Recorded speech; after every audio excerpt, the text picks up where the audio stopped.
You wake up on an ordinary Tuesday morning. Sunlight hits your phone screen. You reach for it the way you always do, thumb already swiping toward your messages. Then you stop. The letters are still there, the shapes haven't changed, but something behind your eyes that used to turn those shapes into meaning is simply gone. Across the planet, at the exact same instant, every human being loses the ability to read. Not just English, not just your alphabet. Every script on Earth goes dark in the same second. Chinese characters, Arabic script, Cyrillic, Braille under a blind man's fingertips, sheet music, road signs, the numbers on your bank app. All of it. 7,000 written languages gone in a heartbeat. For 8 billion people simultaneously. How is this even possible? Nobody knows. There's no virus, no event, no warning. One moment reading works, the next, it doesn't. What's left behind is strange. You can still talk, you can still listen. You remember every conversation you've ever had. Numbers as concepts still make sense to you. You just can't decode the symbols that represent them anymore. Your brain didn't lose language, it lost the bridge between symbols and meaning. What would the first minute even look like? In your kitchen, the cereal box looks like a wall of scribbles. Your partner stares at their phone, frowning, swiping uselessly. A pilot mid-flight stares at his instrument panel, and for one heart-stopping second, the altitude readout means nothing to him. He still knows how to fly, he just can't read the number telling him how high he is. Cockpits everywhere shift into a strange, tense silence as crews fall back on memorized positions and verbal call-outs. Neuroscientist Stanislaus Dehaene spent decades mapping exactly what just broke. Deep in the left side of your brain sits a region researchers call the visual word form area, a patch of cortex that, through years of practice, becomes specialized for recognizing written symbols at a glance. Dehaene's brain imaging work showed that this region doesn't just see letters, it's been trained to instantly convert specific shapes into language. In this scenario, that training is still there physically, but the connection has been severed. The hardware exists, the software has been wiped. By the first hour, the scale of it is impossible to ignore. Highway signs become meaningless rectangles. Drivers slow down, confused, some pulling over entirely. Cashiers can't read price tags. Customers can't read receipts. ATMs flash numbers nobody can interpret, and panic creeps into lines outside banks. Hospitals are among the first places chaos turns dangerous. Nurses can't read prescription labels. Doctors can't read dosage charts. A medication that's supposed to say 5 milligrams looks identical to one that says 500. Within that single hour, hospital administrators worldwide make the same emergency decision. Stop, verify everything verbally, slow down, or people will die. Airports become some of the strangest places on the planet that first day. Departure boards turn into walls of meaningless characters. Gate numbers, once printed, now have to be shouted by hand, station to station, like a human relay race. Passports, boarding passes, customs forms, every document built on the assumption that someone can read it, suddenly needs a person standing beside it, speaking its contents aloud. Lines grow longer, tempers grow shorter. And yet, almost nobody actually gets violent. Most people, faced with a problem this strange, default to a kind of stunned cooperation, helping strangers find their gates by ear instead of by eye. Schools shut their doors almost immediately. Teachers stand in front of classrooms full of children who can still speak fluently, still do mental arithmetic in their heads, still remember every story ever read to them, but who stare blankly at a chalkboard covered in shapes that no longer mean anything. For 5-year-olds who hadn't fully learned to read yet anyway, almost nothing changes. For a 14-year-old deep into a novel, the loss feels closer to grief. What happens to a civilization built entirely on text? By the first day, you start to realize how much of modern life was never really about intelligence. It was about decoding. Software engineers stare at code that might as well be hieroglyphics, except code is actually worse, because code requires precision down to a single character. Power grids, water treatment plants, and air traffic systems are still running because the software was already written and compiled before this happened. The machines don't need to read, they just execute instructions humans wrote weeks ago. But the moment something breaks and needs a human to write new code or read an error log, the system stalls. Engineers can talk through problems aloud, slowly, but the speed of modern infrastructure depends on humans reading fast. That speed is gone. Strangely, something else happens on day one that nobody predicted. Conversation gets richer. Without text messages, without scrolling, people start actually talking to each other again, face to face, for hours. Old habits resurface fast. Within a single day, communities instinctively start doing what humans did for the 200,000 years before writing existed, passing information by voice. By the first week, the economic picture turns serious. Stock markets, which run on numerical tickers and written contracts, effectively shut down because nobody can verify what they're trading. Legal systems freeze. A contract is just ink nobody can interpret. Yet something unexpected emerges in parallel. Communities that already lean on oral tradition adapt fastest.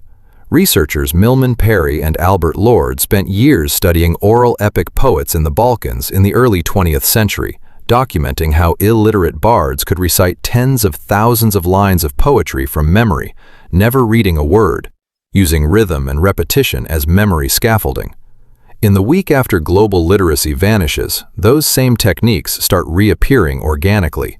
People who've never memorized anything longer than a phone number suddenly find themselves repeating shopping lists in rhyme, turning instructions into songs, because rhythm helps the brain hold information that symbols no longer can. By the first month, two very different stories are unfolding side by side.